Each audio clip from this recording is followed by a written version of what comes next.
હાલો મિત્રો, જય માતાજી. નવા સ્ટોરી વિડીયોમાં તમારું સ્વાગત કરું છું. વાણવટી માતાનો પવિત્ર ઇતિહાસ એક વિસ્તૃત અને પ્રેરણાદાયક લાંબી વાર્તા. ગુજરાતના વિશાળ દરિયાકાંઠે જ્યાં અરબી સમુદ્રના મોજા કિનારે અડતા રહે છે, ત્યાં સદીઓથી એક દિવ્ય વિશ્વાસ જીવિત રહ્યો છે. વાણવટી માતાનો વિશ્વાસ માછીમારો, વેપારીઓ અને દરિયાઈ મુસાફરો માટે માતાજી માત્ર દેવી નથી, પરંતુ જીવન રક્ષિત છે. પ્રાચીન સમયની શરૂઆત ઘણા વર્ષો પહેલા, જ્યારે ન હતો કોઈ આધુનિક નકશા કે ન હતા કોઈ મોટા મશીનો, ત્યારે ગુજરાતના દરિયાઈ વેપારી પોતાના લાકડાના વહાણોમાં માલ ભરીને દૂર દૂર દેશો સુધી જતા હતા. એક વખત એક મોટું વેપારી વહાણ દરિયામાં નીકળ્યું. તેમાં મસાલા, કાપડ અને સોનાની વસ્તુઓ ભરેલી હતી. વેપારીઓ આનંદમાં હતા, પરંતુ અચાનક આકાશ કાળો પડ્યો. વીજળી ચમકી, દરિયો ઉશ્કેરાઈ ગયો. મોજા વહાણને ગળી જવા તૈયાર હતા. વહાણના મુખ્ય વેપારી હરિદાસ ભયથી કંપી રહ્યા હતા. બધા જ લોકો રડવા લાગ્યા. ત્યારે એક વૃદ્ધ માછીમારે કહ્યું, આપણે માતાજીને યાદ કરીએ, તે જ આપણું રક્ષણ કરશે. બધાએ એક સાથે પ્રાર્થના શરૂ કરી. દિવ્ય પ્રગટ થવાનો ચમત્કાર. અચાનક વહાણની આગળ તેજસ્વી પ્રકાશ પ્રગટ્ય થયો. આકાશમાંથી એક દિવ્ય સ્ત્રી સ્વરૂપ દેખાયું.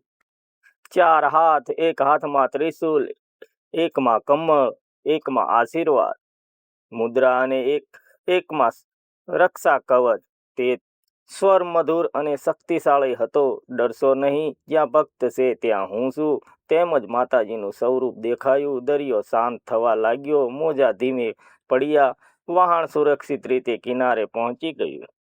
તે દિવસથી માતાજી વાણવટી માતાના તરીકે પ્રસિદ્ધ થયા. વાણોની રક્ષા કરનાર દેવી મંદિરની સ્થાપના. બચેલા વેપારીઓએ માતાજીના આભાર સ્વરૂપે દરિયાકાંઠે મંદિર બંધાવ્યું. નક્કી કર્યું કે ખાસ કરીને પોરબંદર નજીક પ્રથમ મંદિર સ્થાપિત થયું હતું, એવું માનવામાં આવે છે. પછી ધીમે ધીમે જામનગર, વેરાવળ અને દ્વારકા વિસ્તારમાં પણ માતાજીના મંદિરો ઊભા થયા.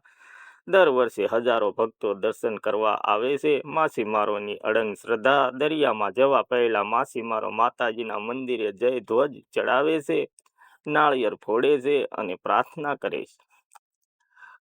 આ અમારું વહાણ સલામત પાછું લાવજો. એક વખત રમેશ નામનો યુવાન માછીમાર પહેલી વાર દરિયામાં જતો હતો.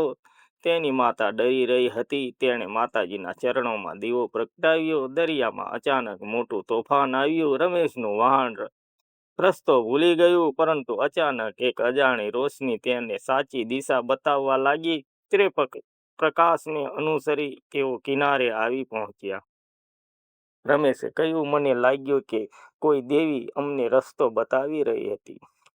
ગામ લોકો સમજી ગયા, માતાજીની કૃપા હતી.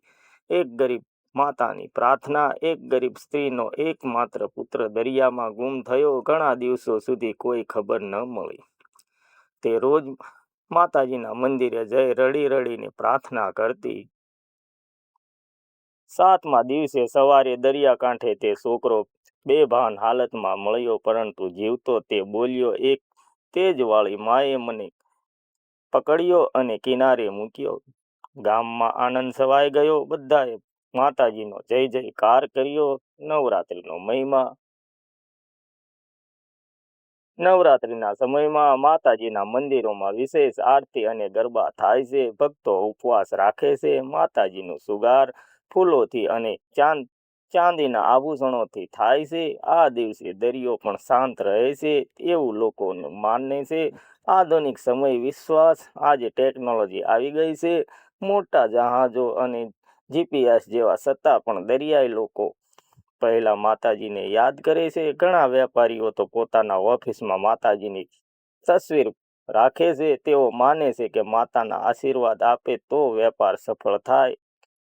એક આદિમય વાણવટી માતા માત્ર દરિયાની દેવી નથી, તેઓ જીવનના તોફાનમાં હંમેશા આપની શક્તિ છે. જીવન પણ એક દરિયો છે. મુશ્કેલીઓ તોફાન છે, વિશ્વાસ એ વહાણ છે, અને માતાજી એ રક્ષા કરનાર શક્તિ છે. અંતિમ શીખ: ન હારવી. શ્રદ્ધા અને વિશ્વાસ રાખો. સાચા દિલથી પ્રાર્થના કરશો તો માર્ગ જરૂર મળશે. જય વાણવટીમાં. જો તમને વિડીયો સારો લાગ્યો હોય તો લાઈક કમેન્ટ શેર કરવાનું ભૂલતા નહીં.